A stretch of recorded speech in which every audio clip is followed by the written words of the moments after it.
So there's a long comment on my video about owning an aircraft that concludes, airplanes don't go anywhere.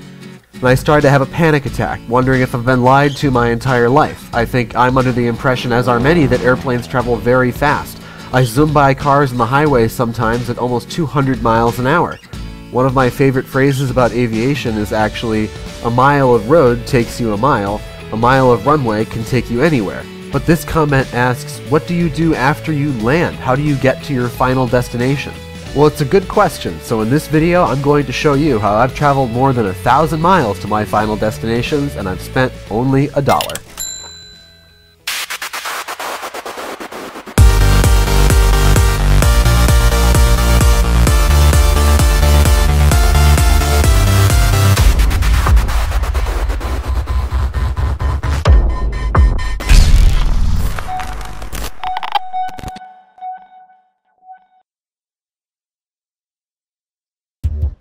Downtown! If you're a regular on my channel, then hopefully we can agree I go to some pretty cool destinations with my friends. Some of them we plan months ahead of time, and they go off without a hitch. Other times we decide even while we're in the air what we're going to do when we get on the ground. And sometimes we're pleasantly surprised.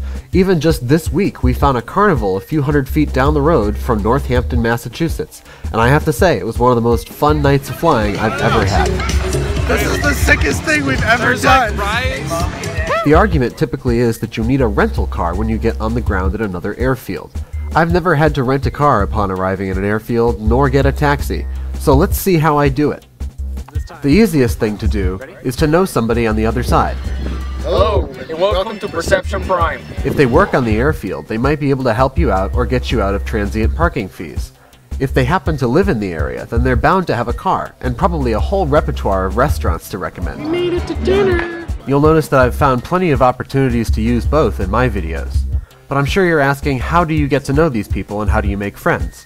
Well, there's plenty of social media websites online geared towards pilots, like Social Flight and ShareAviation.com, two of my favorites. Alternatively, make connections right here on the Friendly Skies, either on my Facebook page or in the comments section.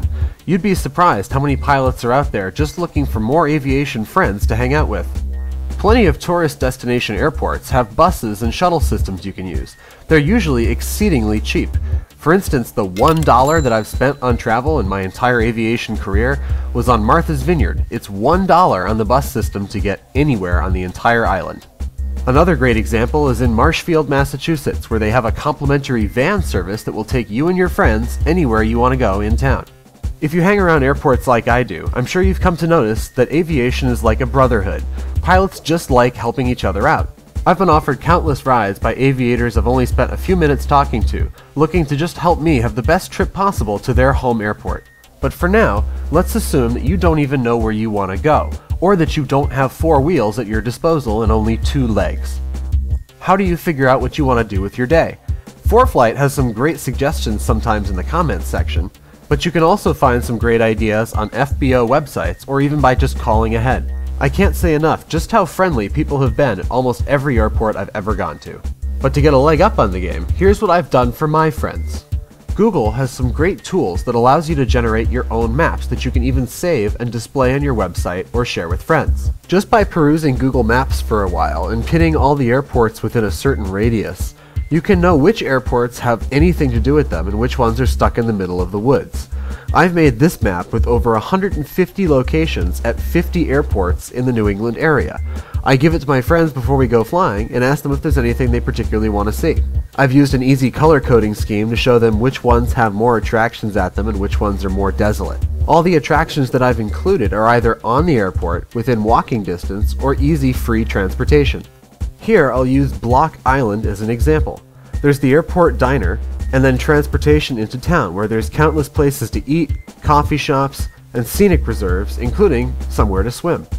I've even included a key in the corner that tells them exactly how to calculate the travel time to each destination. Use the measurement tool, and then divide the distance by 125 for duration in minutes. To me, planning the flight ahead of time with my friends is all part of the fun, and it's worked so well in fact that I've even pondered creating a website where everybody could share their local attractions at their airports and the best way to get around. Leave a comment below if you think this is a good idea or if you have any suggestions for a similar app. I might even make it my summer project next year. And lastly, some of you guys asked about landing fees. You can tell me in the comments whether this is purely where I live or if it's a trend around the US, but I have never paid landing fees for anywhere I've gone. Hopefully this video has encouraged you guys to pack up a plane of friends and head out for a day full of fun without worrying about the cost on the other end. If there's any specifics you'd like to know, leave a comment below and my fellow aviators and I will be happy to help you find an answer. For you guys that left me comments saying airports or airplanes don't get you anywhere, no rental car, no nothing. We find adventure every time. We'll see you next time on the Friendly Skies. Woo!